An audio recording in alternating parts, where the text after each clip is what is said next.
سارا، یک دختر پر انرژی و کنجکاو، دوستان او که او را در تحصیلاتش تشویق می‌کنند، معلمش که او را هدایت و حمایت می‌کند. رویاهای سارا. سارا یک دختر پر انرژی و کنجکاو است.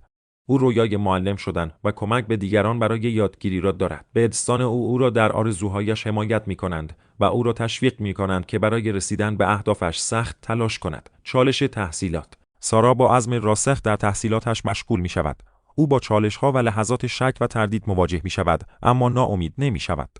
معلمش او را متوجه می‌شود و به او کمک می‌کند تا موانع را پشت سر بگذارد. او را راهنمایی و تشویق می‌کند. پاداش تلاش. به لطف تلاش سخت و حمایت معلم و دوستانش، سارا تحصیلاتش را با موفقیت به پایان می‌رساند و معلم می‌شود. با او به دستاورد خود افتخار می‌کند و آماده است که به نوبه خود دیگر دانش آموزان را هدایت و الهام بخشد.